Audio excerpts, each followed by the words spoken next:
This is lesson 6.1. We're in the green book. You're doing page 264 tonight, 1 through 52 odd. If we don't get to the relatively prime stuff, attempt it, try it. But if you can't do it, don't worry about it, okay? All right, so the first thing, today we're starting greatest common factor. So today we're looking at factors, greatest common factor, greatest monomial factor. So a factor is a whole number or variable expression that divides evenly into a given whole number or variable expression. We've been dealing with that for a while. We did that in elementary school and in 7th grade. All right, so a good way to start getting into, now I know these numbers are easy for you guys, but what I do when in doubt, I create a factor tower. So a factor tower is like your little T chart, and I do it in order systematically. So I start with 1. 1 and 18 are the factors. Then I go to 2, so that I don't skip any factors. 1 times 18, 2 times what? 9. 3 times what? 4 times what? Oh, 4 doesn't go. Move on to 5. 5 times what? 6. Oh, it's already up there. That's how I know to stop. You see my method of doing it. This is what we call a factor tower. Okay, I want you to pause the recording and create a factor tower for 24. So if I make my factor tower, what are the factors of 24 in order? Who wants to read them out? Okay, Jamie. 1 and 24. Uh-huh. 2 and 12. Good. 3 and 8. Yep. And 4 and 6. 4 and 6. 5's not on there. 6 is the next one, and so we can stop. When you have variables and numbers, the first thing I want you to do is to split your variable and numbers. So I'm going to say split. Oh, actually, never mind. Sorry, not now. It's not what we're doing now. Sorry. Okay, so when we have variables and numbers, there's a number of ways we could create 5xy. I could do 5 times xy. I could do 1 times 5xy, right? I can do 5 times xy. I can do 5x times y. I could do 5y times x. Does that make sense? Okay. Questions? Okay. All right, so I'd like you to make a factor tower with 36. Go. And then it asks us to find 3 factorizations. So make the factor tower first and list 3 factorizations. All right, so I asked you to do the factor tower. And if you notice, I bet you guys all stopped at 6 and 6. But remember, we can also use our negatives. Negative 1 times negative 36. Negative 2 times negative 18. Negative 3 times negative 12. Negative 4 times negative 9. When you're doing the homework tonight, you just need 3 factorizations. Okay, you don't need to, it could be negatives, it could be positives. You just need 3 factorizations. Choose 3 like we did here. As you notice, when I have something like negative 10x squared y, there's a number of problems that we can come up with. With just breaking down negative 10, I could do, let's see, there's 4, there's 8 here. Now what happens if I make it positive? I'd have 8 more. So there's a number of ways that we can break this down. I can break it down by 10y. I could say 10x squared. And then what's left would be, it would just be y, sorry, not negative y. So there's a number of ways. You only have to choose 3 of them. Does everybody understand how we can break these down into different factors? So if you're choosing 3, it might look like 2 times 5x squared y, negative 2xy times 5x, 10y times negative x squared. These are 3 different examples. Do you understand how to write 3 examples? Whether it's with numbers or numbers and or variables. You gonna be able to do that at home? Okay. All right, prime numbers are numbers that have no factors other than 1 and itself. So if we were to break this down into prime composite and neither, 0 and 1 fall under the neither category. Our prime numbers start where? Anybody? 2. Prime numbers start at 2. It's 2, 3, 4 is composite, 5 is prime, 6 is composite, 7 is prime, 8 is composite, 9 is composite, 10 is composite, 11 is prime. You get the idea? I don't think you need to write this down. What you do need to know, because I think these are pretty innate, you understanding them innately just by knowing your multiplication tables. Do you know that 47 has no other factors other than 1 in itself? So, it's up to you if you want to write it. But the big ones are that kids forget about. They don't know about 0 and 1. They're neither prime nor composite. Okay? They're neither prime nor composite.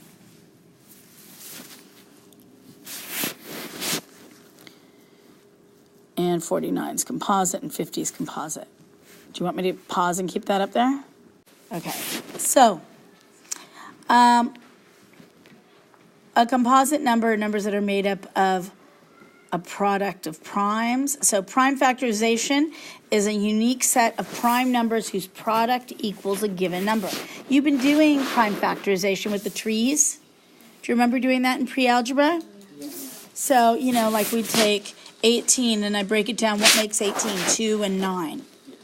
Until I get it all in prime numbers. So 2 is prime, I circle it. 9 is not, I keep breaking it down to 3 and 3. And so the prime factorization for 18 is 2 times 3 times 3. You with me? Okay.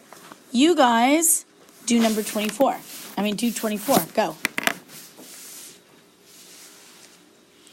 Pause the recording.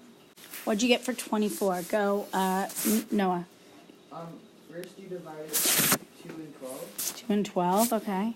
And then you divide 12 by 2 and 6. Hold on. Wait. I'm going to go to you. 2 and 12 is 2 prime or composite? Prime. So I circle it. And then 12? You divide 12 by 2 and 6. Good. And you circle the 2. Uh-huh. And then you divide 6 by 2 and 3. And you circle both 2 and 3. So it's 2 times 2 times 2 times 3. Or we can write 2 to the third times 3. Does everybody remember doing that? Okay, when we have variables and numbers, the first thing I want you to do is split the numbers and the variables. Okay, so this would be 5 times xy. 5 is prime.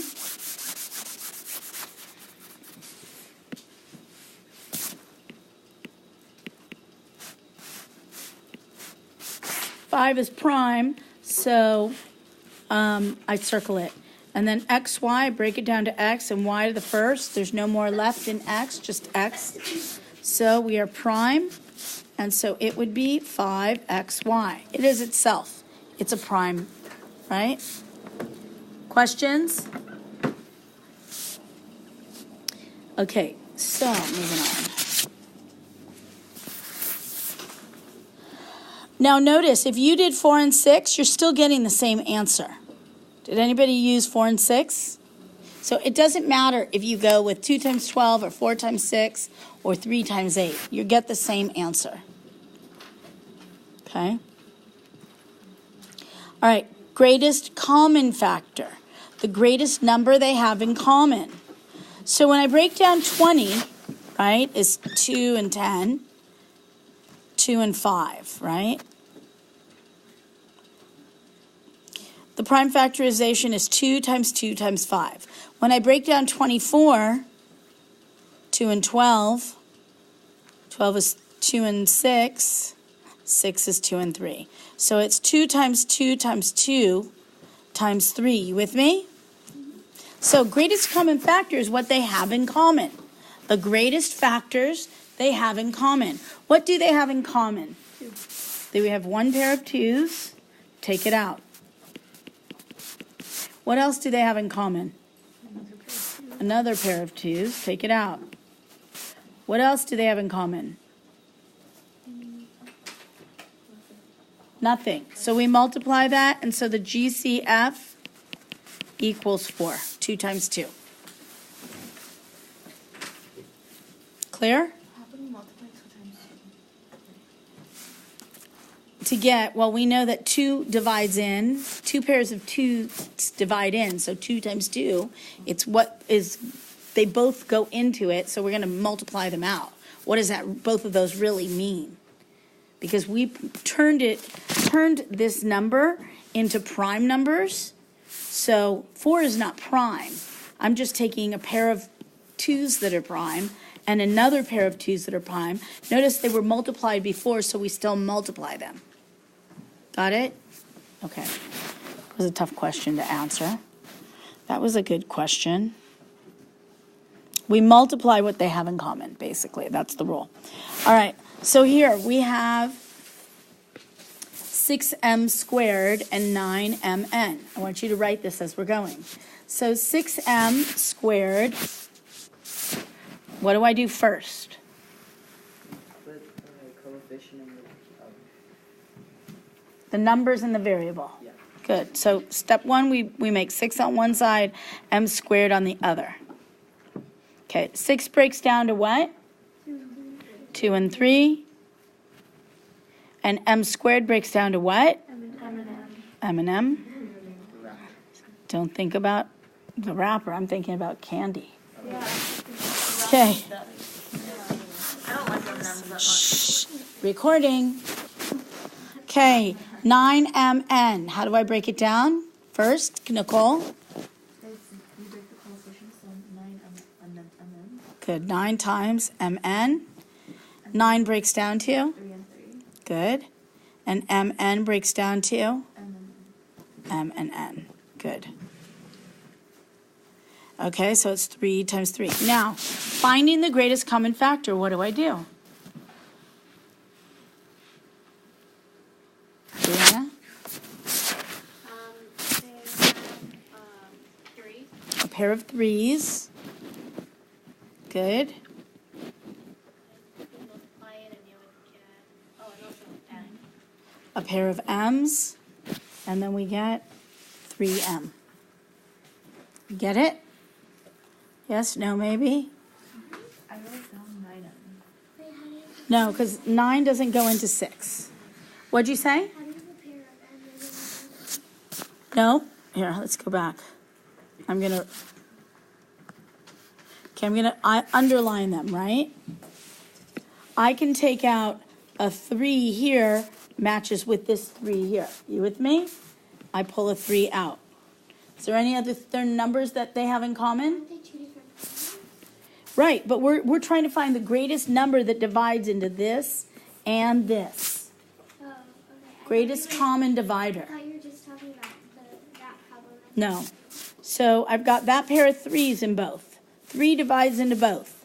And then I have m divides here and m divides here. They match, so it'd be 3 times m, which equals 3m. There's nothing else that divides into both that match up. Does that make sense? So 3m. Now, okay, there's an easier way to do this. You've been doing factor trees in 7th grade, and conceptually, hopefully you understand that. But it's much easier here. What's the greatest number that 12 and 15, that goes into 12 and 15? 3. The greatest factor they have in common is 3. What's the greatest amount of x's that they both include? 1x. What's the greatest amount of y's that they both include? 1y. And that's your GCF. Got it? Why don't you guys try 2 and 3? Pause the recording. Okay, let's check it. So if I'm noticing here, this is kind of a big number, so I'm just going to make a quick little 1 and 42, 2 and 21, 3, and 3 goes in, 3. Does 3 go into 42? No. How do we know? What's a quick way to know? What? That's because 4 plus 2 makes 6. 4 plus 2 makes 6. We're using our divisibility rules. So it goes times 12 is 36, times 13 is 39, probably times 14, be right. Okay. 4, does 4 go into both? No. 5, yes, times 6. 6 is already up there. Oh, no, 6. No, sorry, I'm looking at 42. I forgot about that. It's not that. 4 does not go. 5 does not go. 6 goes. 6 times what? 7. 8. 8. Does 8 go into 42? No. 9. 10. 11. 12. 13. 14. 15. 14 is already up there, okay. And so what is the biggest numbers that, yes. The biggest number I got was 6a squared. Okay, the number is 6, right? Did everybody get 6 or did some get 3? Okay, so when in doubt, you get a big number, do that. With the bigger number, make your little factor tower. Because I'm not talking about 42. I'm talking about like 524. Okay, we're going to have to factor 524. Okay, so 6, greatest amount of A's did we get? Greatest amount of A's we can divide out. I can divide out more than 1. This one has 2 and this has 3. What's the greatest amount included in both? No, we're not adding them. How many does this have? What's the greatest amount I can pull out of both? 2, a squared. They both include a squared. Okay, Nicole, what's the greatest amount of b's we can pull out of both? 1b. There you go. That's your GCF. Okay, did anybody work on number 3? Greatest common factor. Let's go, Tony. 7. And greatest amount of m's, Brienne? 4. M to the 4th. And greatest amount of n's, go, Elise? 2. And can you say n squared? N squared. Thank you.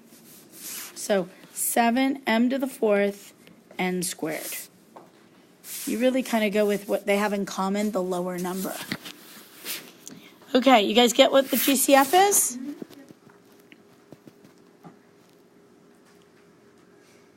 All right, we're missing a factor here. They're giving us the answer, we're missing a factor. So x to the 4th times what equals x to the 10th? X to the 6th, good. 2a times what equals 8a to the 4th? Raising a quiet hand. Okay, how about Max? 4a to the 3rd. Nicole, what's missing here on number 3? Numerically.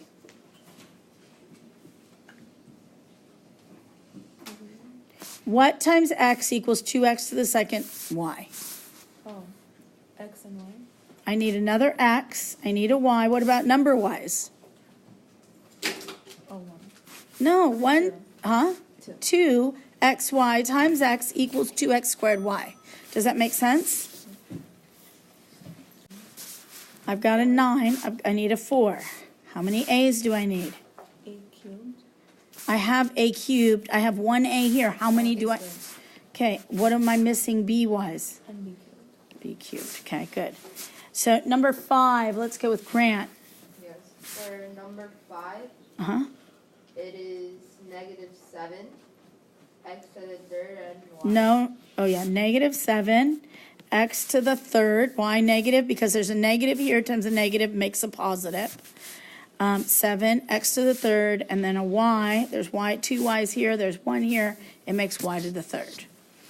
And the last one, Maddie. -2, Mm-hmm. h to the 1st, and k to the 2nd. K squared. K squared. Good. Okay, yes. For number 5, isn't the x supposed to be cubed? Yes. Do you see that? I think she said it and I didn't write it. Did you say it? Okay. Okay. So, factoring polynomials. In this chapter, we're going to learn how to do all these different kinds of factoring. We're going to do one a day, okay? One a day. Today, we're doing greatest monomial factoring, GCF. So, now we're doing this. We're doing exactly the same thing. The difference is it's a polynomial, and we've added a sign in the middle, but we're looking for the greatest common divider. So, I'm going to create a parenthesis. What's the biggest number that divides into 12 and 10? 2. What's the greatest amount of m's we can take out of both? M to the third. That's the GCF. Okay, or the greatest monomial factor. Now, when I divide 12 by that 2, what's left? 6. When I divide m to the third by m to the fourth by m to the third, what's left? M. Do you understand? Huh? How did he get 6? I'm sorry. Okay, no. I didn't hear your question. Okay, Nicole, when I divide 10 by 2, what do I get? 5 is left in there because I divided the 2 out of the 10. And when I divide the m to the third out, what's left? Just M. No. M to the third divided by m to the third, nothing's 0. M to the 0, which equals 1, and we don't need to write 1. Okay? And I'm done. When you are factoring, if you don't write this parenthesis, you will not be, it will be marked wrong. When you factor, you have to factor completely. Pull the greatest common factor. So like if you had just pulled 2 and left m to the third in there, it would be marked wrong. Do you understand? You have to pull the greatest common factor. Yes. It's the reverse of the distributive property. Exactly. When you multiply it back, it should equal, right? It should equal what you started with. Is everybody understanding? Okay, let's try another one together. If you want, you can go on your own and go to 1 through 4. Number 2, Nicole, what am I dividing out? 7, and how many A's? 1. 1A. When I divide it out of here, what's left? 2. A. Good. When I divide it out of here, notice I keep my minus sign, what's left? Just A. No. There's nothing. It's not nothing. 7A divided by 7A. If there's nothing there, like here there was something left. But I don't need to write 5 times 1. But if there's nothing left, you have to write that 1. It's not nothing. 1 is left. Does that make sense? Okay, you ready to try the next one on your own? Okay. Pause and finish 3 and 4. Chloe, what is your greatest common factor? I got 5x times. Hold on, 5x. And in the first one, what was left? 3x. 3x what? Squared. Good. Minus 4x. Minus 4x. Good. Plus 6. Plus 6. Okay, number 4. Who wants to go for it? I got 4x cubed and y squared. And Okay, hold on. And then what's left in the first one? 2x. Good. Minus 3y. Okay, hold on. Minus 3y. 3, yes. Y, good. Uh-huh. Minus 4x y squared. Minus 4x, not y squared. Y cubed. Oh, yeah. Cubed. Yeah, there you go. Okay, questions. Now notice the directions here, because there's different ways they can ask this. So you want to make sure you're learning the directions and the wording so that when you take the test, you know what they're asking. This says factor the greatest monomial factor. They could also say factor the greatest common factor. They could say factor completely. Three ways to say it. Factor the GCF, factoring with the greatest monomial factor, and factor completely. Let's say I decided to only take out a 2 here. Okay? Let's say I got something like this. 2, and I'll go A. Let's go 2A. Then I'd be left with 6A minus 8AB. I still have a factor left in here. Do you understand? It's not the greatest. I factored, but it's not factoring completely. What else is left in there? What else is in common in 6 and 8? Huh? Another 2. And what else can I take out? Another A. So when I factor that, I'll be left with it would become 4A. And when I take that other 2A out of here, I'm left with 3, right? No, 3. It would be A squared, right? I'd be left with 3A minus 4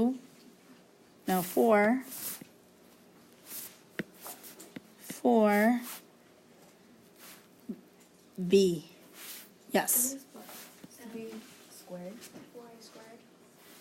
4A squared. No, the 3. 3a squared. Well, I already took it out here. Oh, here, I see what you're saying. Yeah. Okay, do you understand? So it's easier to just do the first. What I'm saying is if you don't factor completely, you still have to look for. Do you understand? It's much easier if you take the greatest common factor, which would be 4, and the greatest numerical factor would be, variable factor would be an A squared, and then I'm left with a 3 and an A minus a 4 and a B. Do you understand? Okay, number 2. What's the greatest common factor? Isabel? The greatest common factor would be x squared and y squared.